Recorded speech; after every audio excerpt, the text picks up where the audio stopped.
Welcome, Sojourners. This is Jonathan with Sojourners Awake. Today's episode, we spent the time telling the story of how the Sojourners, Felthrin, Garandan, Bramble, and Hay arrived in Avernus. Avernus is a place of another existence. It's what we'd call like a planet or another plane. And this is the place where fiends dwell, namely devils. Now, in this story, devils and demons have a very different role to play than maybe something that you might be used to. Devils are the bureaucrats of the universe. They are the ones who enact law and contracts, and namely, they're mostly interested in mortal souls. The reason being is because mortal souls power their infernal army. Devils are neither created, but any soul that enters into a contract willingly or unwillingly becomes a immortal soldier in the eternal cosmic struggle known as the Blood War.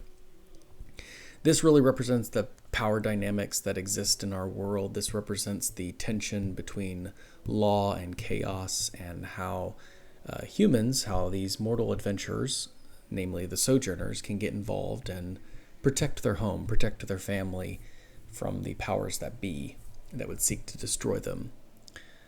I hope you enjoy this episode as much fun as we had making it. You can also visit me at www.sojournersawake.com. That's my little blog where I keep all track of the adventures and the tips I have for running Dungeons and Dragons games at your table. And so for now, our story continues.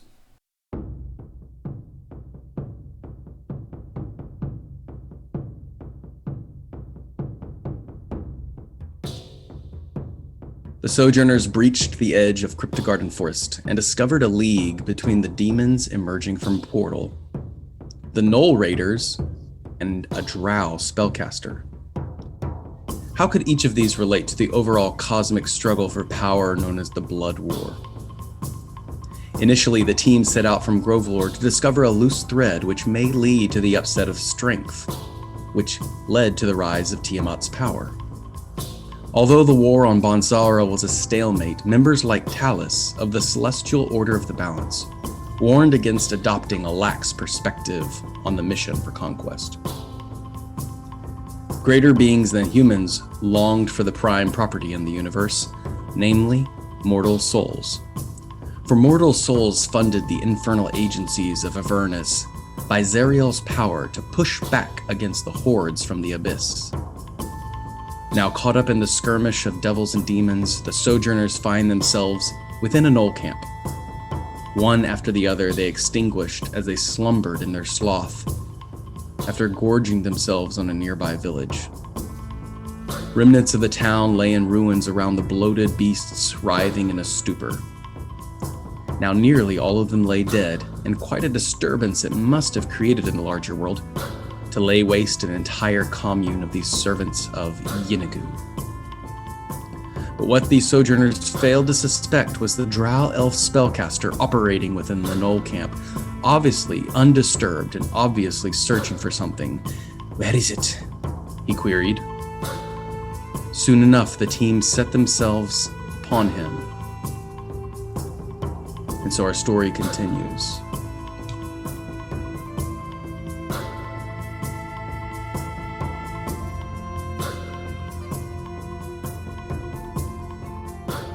Moving through one with the shadows in very Hay-like fashion, even though on your side it looks much like tumbling down a snowslide, you begin to move, weaving back and forth between this tunnel of ice and slipping, and you can feel your backside beginning to freeze up with the frost, and you slam into the plain of Bonsarl. But from the perspective of the Sojourners, you creepily peel away from a simple shadow within the darkness of the cave.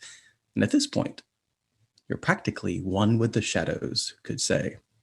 And of course, at full strength from the lady.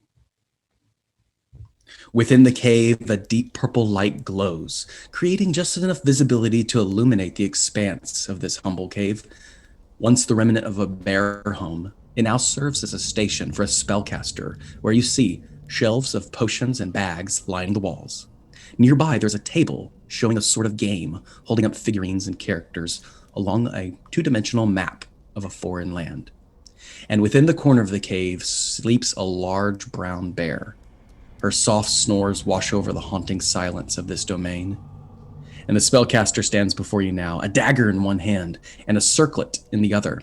He stands at you, defense, awaiting your response. And at this moment, how do each of you perceive this situation? Garandan. So as Garandan has appeared in a puff of sulfur from the cloak that he used to pull Felthrin in, he's just taking stock. He obviously notices the bear in the corner and is just kind of wants to kind of don't you let sleeping bears lie, so he wants to leave that alone. He sees the circlet, he knows that's Brambles, and but he also sees the dagger, and so he's just kind of ready to see if he attacks with that and just kind of to block him. Yeah. Does anything garner a question from you? He does see the map and the figurines, and he casts an eye. Does it recognize it at all? I would say at this point you see that the map is a land that you actually know very well. It is the plains of Avernus. Garandan would easily recognize this. Bramble, what do you perceive of the situation? What do you pay attention to? And in that time, do you have any questions as you look around the cave? Bramble's still a bit embarrassed about having lost the circlet, just having it pulled right off his head. So he's focused, he notices that, he locates that first as he walks into view. I think the first thing he's going to do is look for alternate escape routes from what appears to be a dead end. Corner, you can quickly see that there is 2 escape ends. Obviously, the room you came from, the main entrance, there is an escape tunnel where you can see the soft padded dirt that's been brushed away and a rock that has been, you can see the scratches of a rock that has been creased over the sides of this cave where it's slated back and forth. You know that's an escape tunnel. You also see, this catches your wonderful passive perception, of course, there is a teleportation circle within this cave that is currently dialed to many planes of existence. You've been able to pick up on a little bit of this. This seems to be a hub for interplanar travel as well. Now that you've looked at the spellcaster, you can see the many runes on his cloak. Being a rogue drow, most likely has obviously contracted himself outside with an agency besides the main city of Menzoberezin within the Underdark. Felthrin, before we get to you, you feel your mind return to its normal state. Nevertheless, you sense a growing hunger, undeniably within your belly, a need to establish yourself as preeminent, as first, to deny others the success and claiming yourself as the winner, and in the end of ends, to gorge yourself on anything that is not you. But for now, this feeling subsides, but like a nightmare, still lingers in the back corners of your mind. Mechanically, upon rolling a natural 1, at any time, the hunger returns, often at the most inopportune times. But for the meantime, what do you perceive in this situation, and what do you pay attention to? And please, if there's anything you would like to poke and prod within this cave, let me know before we begin the actions. Felthran, coming through with Garandan, separates himself a couple steps and kind of looking, head on a swivel, looking around, kind of grasping his hammer very tightly, and then realizes that he's okay and that he gets that, he's not concerned anymore about his friends taking his hammer. So he's then going to take an evaluation of what's going on, identify where the magic user is. He notices the bear sleeping in the corner, but that doesn't bother him at all. I think he's going to start making a move toward the guy who stole the circlet from Bramble and make his way that direction. Hey, would now be a good time for you to enter into this scene, or would you like to remain hidden? I think now would be a good time. Then what do you pay attention to, and do you have any questions It's about gotta this be scene? the bear. Okay. I see a big fuzzy thing, Yeah, okay. and my first instinct is just to run over and take a look at it and sink my fingers into the big pile of fur. Oh. Okay, so we begin the action. The scene unfolds. You just hear a Yeah. Okay. As that is happening, the drow man, you can see he looks a little crazed in the eyes. His dress is still very commonly it's drow material. The puafi is missing. You can see the cloak has been torn a little bit. The remnant that you found in the forest. He is missing an earring. Obviously, all the clues are leading to him here. Which one of you has the glass of frog eyes? Bramble has it. Sound like something I might have said. Okay. All right. It's loosely hanging on one of your pouches, and he kind of eyes you, and you can see him eyeing your pouch and says, "Oh, okay, friend. Hold on. Whoa, dwarf." He's speaking in broken common. I no problems here, okay? We don't want any thieves. He holds the dagger and says, I'm armed, please. You do not want to step within 10 feet of me. Okay? You know, big booms, big explosions, lots of flesh-destroying damage. Just back up. Maybe we could work a little deal out, okay? I have something you want. Belongs to you, and I think you have something I want. My short little friend. As he looks towards you, Bramble, keeping one eye on Felthrin, who seems very imposing at this moment. What, this jar? His mouth goes dry and says, okay, where you found that? Be honest with me. Did you take it? Did you find it? I found it. Just kind of laying in the mud. He looks down at his pouch, and you can see that a cord has been snapped from his robe, and he goes, I'm gonna have to fix that. Okay. Tell you what. Don't come within 10 feet of me, okay? And he slowly is backing away towards the teleportation circle. And he says, how about you I'll leave the circlet on the table, and you leave the pickled frog eyes on the table, and anything else in here is totally yours. That's fine. Hi, Hay. Okay, so Hay runs up at this moment, and as you sink your hands into this bear, it does not move. But as your hands go into the fuzziness of the bear, they go even deeper. And you find yourself sticking your hands into necrotic, rotting flesh. As you pull away, a horrible, noxious odor of undead burps from the bear's body, and it rolls over the side, and you can see its jaw is hanging loose, and its eyes are missing eyeball sockets. These hollow sockets look at you, and this small little bear cub cracks its neck and leans forward and lunges at you. Does it scream with a woman's voice too? Yes. It lunges, and he says, whoa, I don't. He now sees that there's many things going on at this point. But you can see him making the offer to you. We could just make an even trade. You don't want those. I think you want this, and we could all go on our merry way. Obviously, you've taken out the gnolls, so good luck. Good luck on dealing with that fallout. You losers. But it's fun to watch. Insanely, he begins to cackle at your existence. Listen, pal, I don't know exactly what these things are, but it's clear that they're valuable to you. And I'm just, I'm wondering if they might be useful to my friend. They're not useful to me as far as I know. Hey, do you have any use for pickled eyeballs?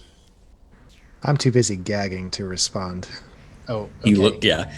He looks over at Hay and says, "Oh, wait, really? Wait, Who does he work for? I can get you a better deal. Tell you what, I'll trade me for him. Garandan pulls out the earring. What about this, friend? You can keep it. Here, tossing another. He throws one else at you and hits you on the forehead. Bramble will. Wait a second. Y'all aren't here doing null hunting.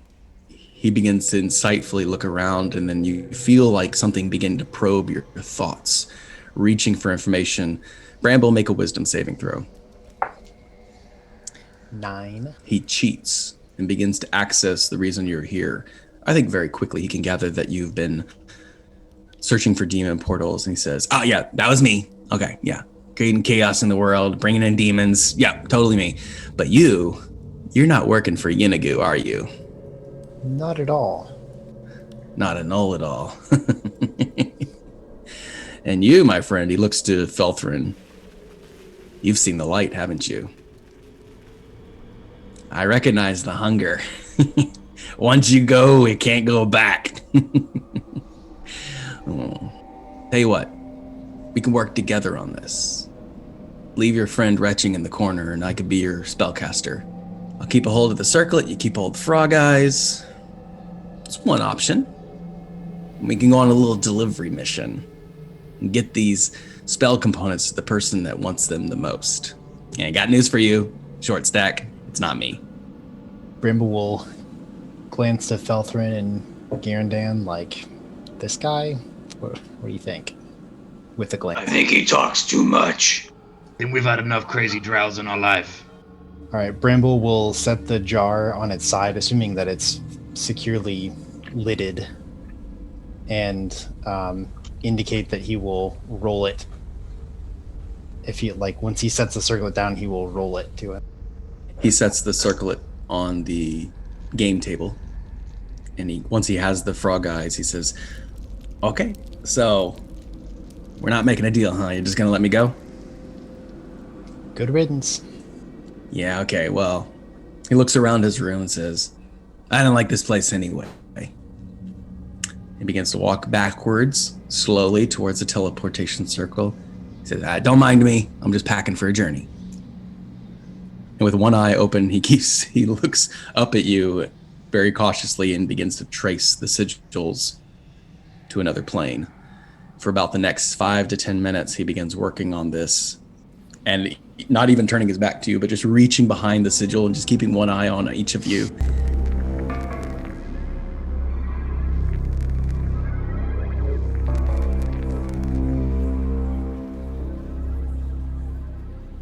You have a quiet moment to yourself within this cavern. The bear is beginning to stir, and if you can gather at this point, if it stirs even more awake, it might arise from its very deep slumber. But for the meantime, it kind of snorts, slobbers, and then begins going back to sleep. That's not right. I step back from the bear. I've tried to wipe my hands on the walls and floors and run my sleeve across my mouth to get the rest of the whatever off of me. And I'm trying to nose around for a fresh breeze of air, something to get this smell out of my nostrils. Okay, as you go outside, anybody else?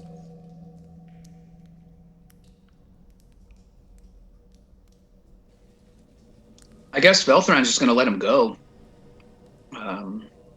But he's not going to leave his position between this wizard guy and the rest of the party.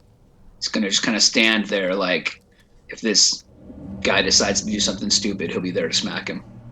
Felthrin, you see that he's tracing these infernal signals, obviously a place of lower planes. During your time with studying under the Lightning King with Arcadia, you can easily recognize that he's most likely going to one of the lower planes of existence.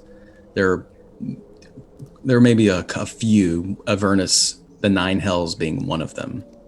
Hey, as you begin to go outside, I need you to make a dexterity saving throw as you are seeking a little bit of fresh air. 6. Okay. a crazed gnoll, one of the ones that was being chased by Felthrin and Bramble through the woods, that was a little bit late in arriving to the party, shows up at the last minute and just finds the nearest target and begins to attempt to devour you. It tackles you to the ground. It deals a total of 14 points of piercing damage as it wrestles you to the ground and begins to, in a crazed fashion, attack and attempt to eat you. Each of you have a response to this besides Hay. I'll go with Garandan first. So Garandan he's gonna turn around and see this gnoll, and he is gonna try and blast it back. Okay. Go ahead and make a spell attack. Mod 20. So, hey, Garandan comes to your rescue. The gnoll grabs you by the throat and begins to throttle, and you see that its large hyena head is grinning with glee. And as he begins to choke, he says in an abyssal, I swear allegiance to Yenegu, and with this sacrifice, we will satisfy his hunger. And as he says that last word, a bolt of radiant energy blasts through his chest, and he flies backwards, simultaneously lifting you up to your feet off the ground, and its hands release you. You're now in a standing position. Oh, thank you, Garandan. I thought we got rid of those things. Yeah, I guess I didn't realize what all you had done while I was away. Frog's eyes, circlets, brows, the usual. Yeah, but being so close to that thing made me realize I think I can try and talk to the bear. Do you have a moment? Maybe I can try it? Yeah, that sounds good. And as you're doing this, Bramble, you quickly calculate with your tactical, strategic mind. This was the last of the gnolls. You measured the huts. You gathered the distance between the ditches. You assessed very quickly with your scout-like abilities. This was the last thread that needed to be pulled. Garandan quickly extinguished it, and you feel that sudden shift of equilibrium, that all is right in the forest. Not breaking eye contact with this guy, he says, that was the last one, Garandan. And Felthrin, I think the woods are clear now. So should we smash this guy? He looks up. I think we still ought to let him go, I guess. Listen to what the short guy says. I'm watching what he's doing. I don't know that I could do it too, but I could step someone through it who had the ability, I think. He is sweating profusely, maintaining concentration. He's already stowed away the frog eyes in his satchel. With one hand, he's got cocked ready an eldritch blast, ready to release it in the case anyone steps forward. But you can see with his left hand, he is attempting to finish the infernal sigils that would be leading him to the plane of Avernus. He's like, at least wait until the plane begins to charge up, and then you can smash me all you want. But you don't really want to come within 10 feet of me, do you? Friend, if I wanted to come within 10 feet of you, I would do it. Why don't you turn around and finish your stuff so you can leave? If I was going to smash you, I would have done it already. Oh, dwarf talking the big talk. Yeah, okay, well, a lot of good that did you in Grovelore. I heard the stories. Maybe you haven't been by Grovelore since I got to return. Yeah, it doesn't matter. But the eclipse is, 2 days away? Yeah, it'll be fine. I don't like talking to you. You need to hurry. Well, I love talking to me. As he's doing this with one hand, Eldritch Blast cocked and ready, his one eye on Bramble, he begins to go cross-eyed, one eye looking at Felthrin. Do you allow him to finish the sigil? Yep. Yeah. The sequence completes, and you begin to smell that horrid smell of sulfur and brimstone. The ground depresses in a slight, very thoughtful mechanical shift. The ground perfectly shifts down into a concentric circle and begins to light up with this red hot lava molten glow. Right before he leaves, you begin to see his body decompress into the ground. He cackles and laughs and releases one last eldritch blast at Bramble. And it blasts near off the side of your head, obviously missing you. He laughs and says, "I see you, suckers!" The lights begin to glow out, the purple light still lightly illuminating the warlock spellcaster's cave. And you are left alone to explore the cavern.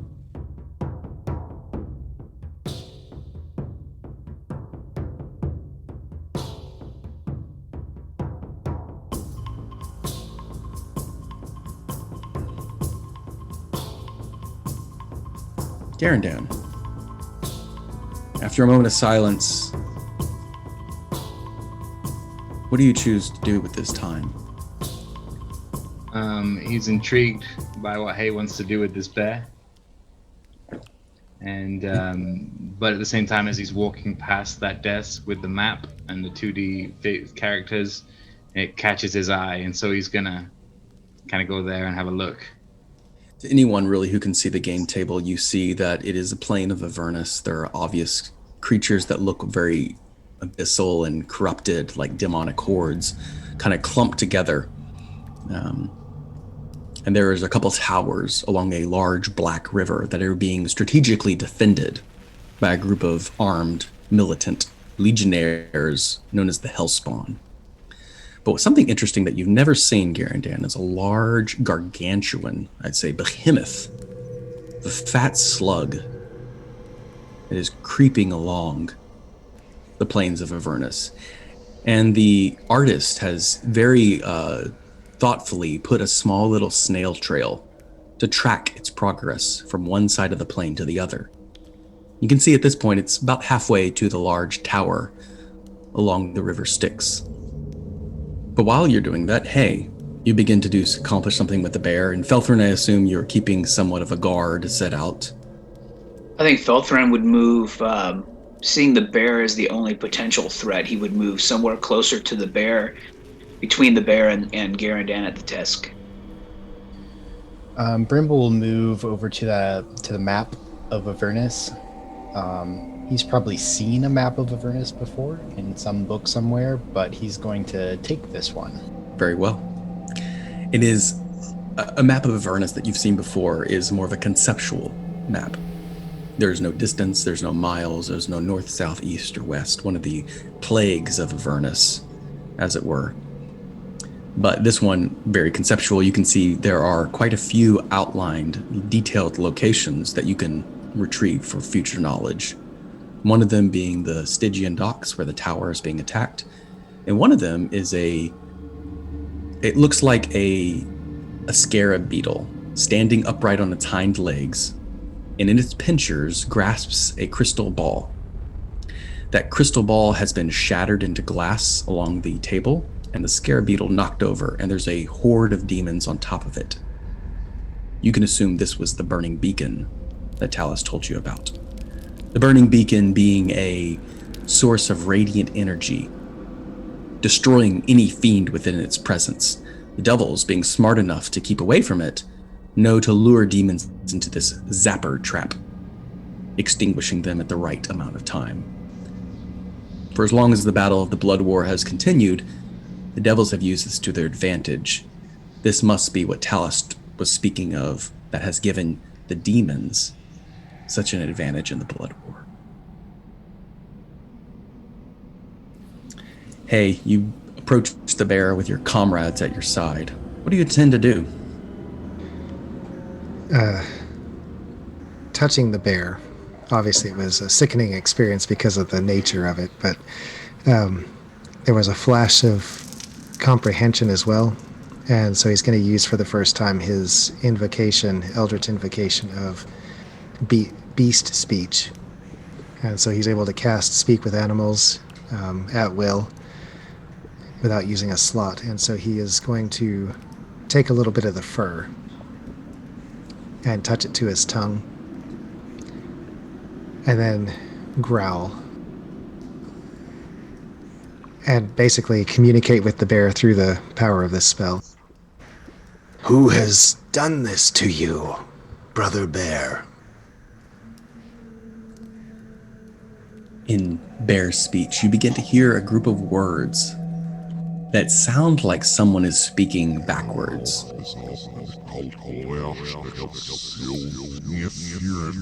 And you hear a very faint voice, like a child locked in a closet far away. You must reach deeper to get through the necrotic undead energy to find the source of this bear's true existence. How do you do so? Smell is one of the most primal things. It's able to cut through memory. It's closely linked with memory. And so I'm going to use prestidigitation and try and create smells of fresh honey, of berries, of fresh meat. And while I'm doing that, I'm going to say, Remember a better time when you were breathing. What was your last memory? You hear something that sounds like a yawn being stretched forth from the corners of this bear's mind, and it erupts in your mind and then backs off a little bit.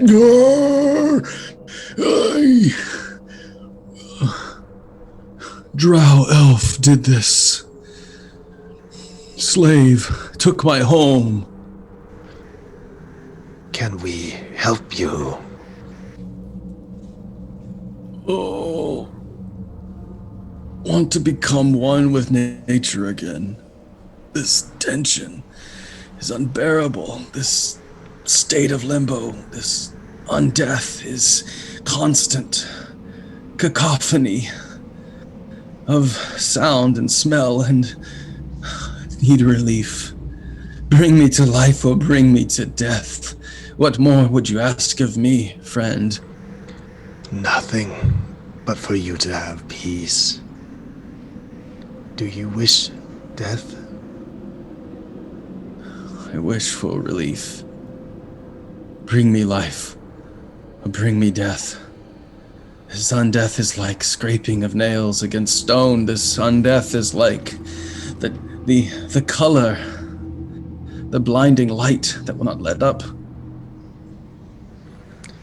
Hay realizes that he is crying, hearing this.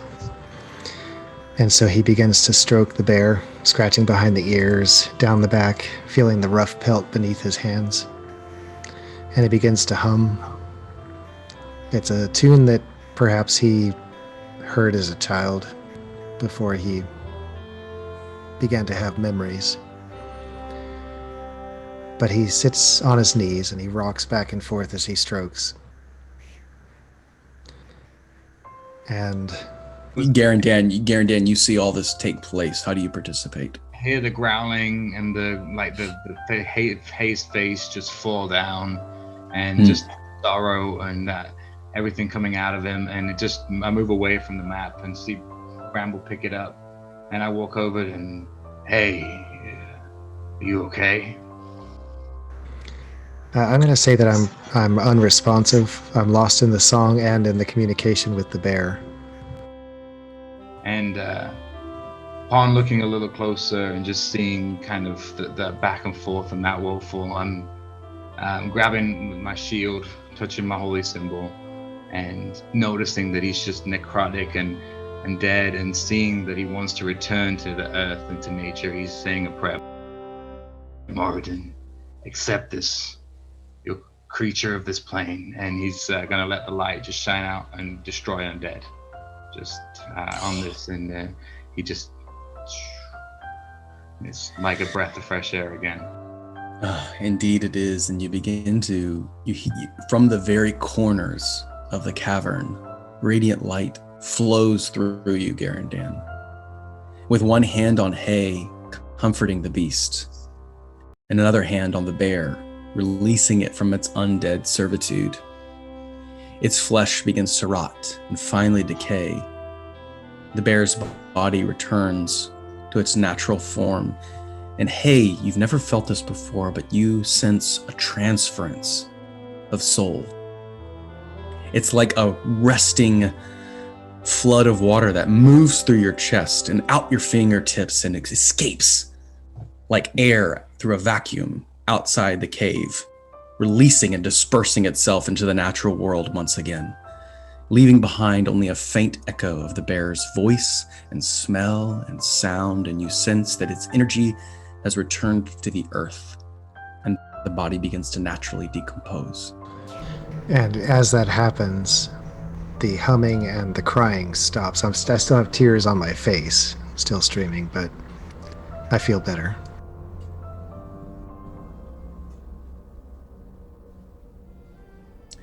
Felthrin and Bramble, you have seen this before, but this was a unique dynamic of power between Garandan and Hay. Felthrin, you remember the early days of Hay bringing every single beast into a gentle repose, taking the time and the caution to give everyone a ceremony and a funeral. You remember the copper dragon that had a moment of peace and a bedside death experience. This time, Garandan involved, releasing the creature from undead servitude. Even now, Bramble, you sense that check of equilibrium as another harmony is achieved within this cave. But Bramble and Felthrin, you have a moment as Garandan and Hay recuperate and take care of the bear, disposing of its body and its particular needs. Maybe perhaps you are gathered around this table as Bramble begins rolling up this map of Avernus and stowing it away. The figurines kind of clattering on the floor. You can see that there's innately carved demons and devils, much like this was some kind of war game that the spellcaster was playing. And then you notice a spot on that map that you didn't notice before called Fort Knucklebone. And it's got a big little X written on it that looks like it's been scratched not but a day or two ago. Ramble, I don't want to touch your map, but look at that spot right there. I wonder if our drow friend here if that's where he headed, or maybe that's where he got orders or something. Might be. I don't know what good that's going to do us, but I'm pretty sure I don't want to go there. Garandan and Hay, you gather around with your fellow Sojourners.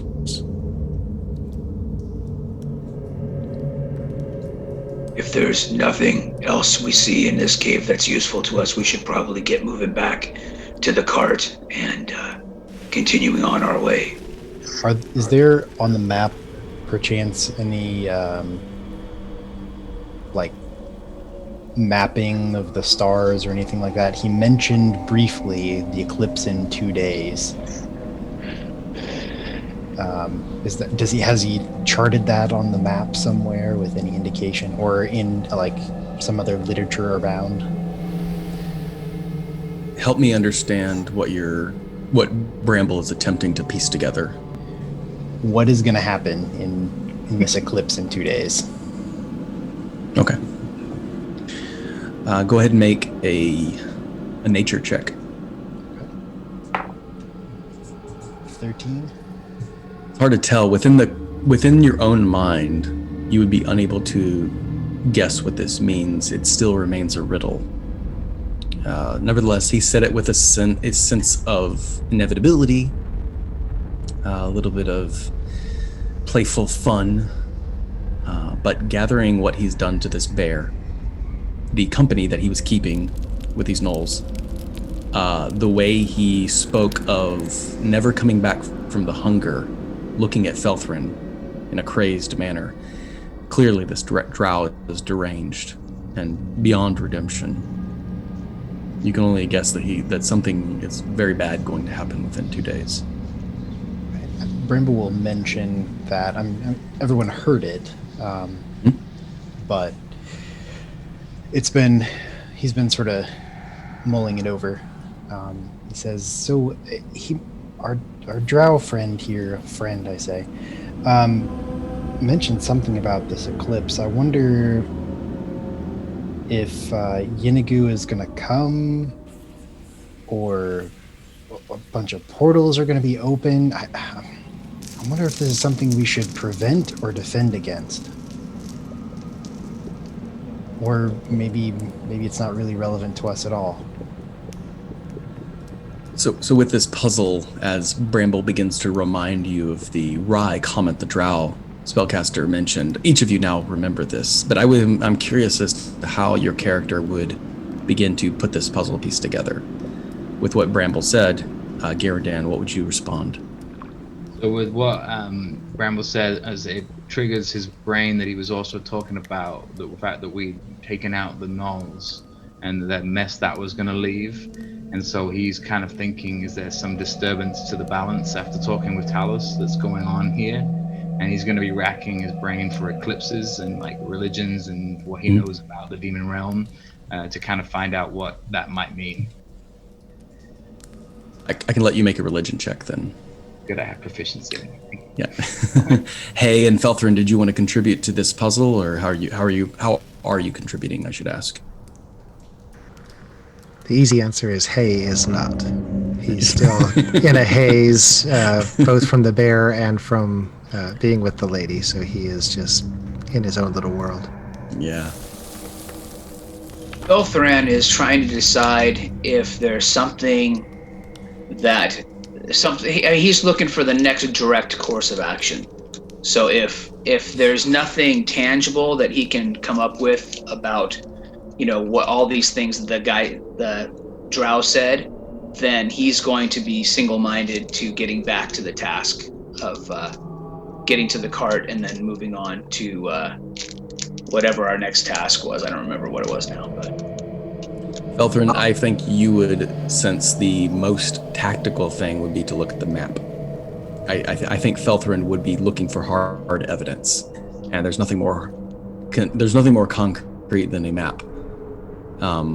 So with it being stowed away, I can imagine that during this conversation it had been brought out again and kind of looked over it. And when you mentioned Fort Knucklebone, like Bramble may have opened it up again. So Garridan, here's what you can see. With your 20, you're able to guess that something about this slug's movement is also tracing the eclipse of the moon here on this plane of existence. And that's when the pattern clicks. You realize that this Drow spellcaster has been using the moon to track the progress of this slug on Avernus. Because time works a little different, there's some calculations drawn. There was some ratios met. And now you can see that the moon's progress, where the eclipse is happening, is directly on the Stygian dock, right on the river Styx. It appears that something is going to happen in your world in the next 2 days, in your time within the next 2 days. When that's going to happen on Avernus is a little fuzzy. But now you know. This slug is going to touch down in the plane of, in your time, within 2 days. But for the sake of a good story, in Avernus, time is very mutable. So Felthrin, I think as you're kind of your stubby, wiry dwarven fingers kind of point to the map, and you'll kind of put the pieces back together. You see that Fort Knucklebone is obviously where this Drow spellcaster is delivering these supplies. You see scrawls of notes being drawn off to the side. He mentions someone named Mad Maggie. Bring the pickled eyes as soon as possible. Time is of the essence. Stop gorging yourself with the gnolls. That way leads to madness. Bring it as soon as possible. You begin to guess that this spellcaster was simply a courier back and forth between worlds, and that the balance is not necessarily unmet by destroying this gnoll camp. However, you just completely demolished an entire cult of Yenigu. No doubt that lack of power will be felt throughout the universe. So it looks like this weird looking thing here is moving on the map, and it's going to this place here, and it'll point to the X. And My calculations would say that 2 days seems about right. I don't know what an eclipse is, and I don't know if that's going to happen here or there, but Well, I've spent a lot of time in Avernus, and it's a different time movement there. So that would about line up with that time frame. So you said what's next, and I thought we were trying to get to Avernus, find a door, and take the fight to them. So, Bramble, were you paying attention to what he was doing? Yeah, I think I can. I don't know that I can activate anything, but I think I saw what he was touching. If I can sort of replay it in my head here. Hey, you tend to just show up unannounced. You any good at moving us between places? I think I might be able to move myself, but I don't know that I could move all of us. that's okay. I don't really want to go anyway. Oh, yeah, from the sounds of it, none of us want to go. Don't want to hit that thing with your hammer? Yeah, I've seen what that place did to you. I'm not sure I want to get involved. If that's where we need to go, then get us there, and I'll smash whatever I have to smash. Me too. Bramble, as you look in the teleportation circle, do you have any features or anything that would help with this? Not really. I can read lips. I have +5 to passive perception and passive investigation. So you're thinking Bramble's attempting to literally memorize what the guy did and recreate it. And Okay. we both speak Infernal, so we know the different runes that he used. So I guess we could both kind of see what he was doing. I could speak with the lady. If you don't mind, I can try something. Here, let me try something. And I just go over wherever all the signs are, and I sit down, right, plunk down right in the middle of them.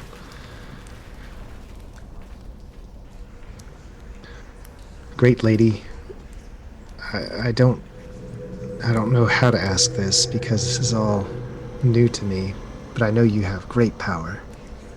Power that I don't understand yet, but that you've given me just the slightest taste of. You want me to go and smash things. You want me to go and make a statement. Can you help us to find a way to bring all of us there? Because my efforts will be greatly aided with my friends. Can you please bring us all safely to Avernus? You all hear a ethereal young woman's voice echo throughout the cave. Do you promise to destroy something? Of course, that's why I'm going. You would never lie to your lady, would you, hey? Well, do you have something specific in mind? Bell's party. Get invited to his party and blow the whole thing up.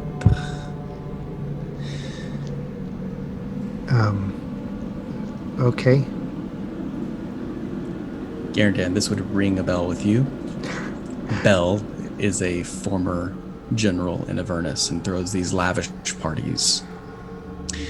Blow this party up, get invited and blow it up. And every one of you begins to feel these eyes staring into you, though no one is present in the cave.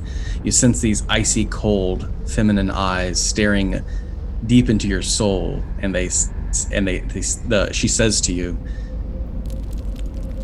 "Promise?" Promise. I want to hear it from all of them. Okay, crazy lady. I think that sounds fair. I promise. Felderin? I will protect my friends. Then I'll make sure they need protecting.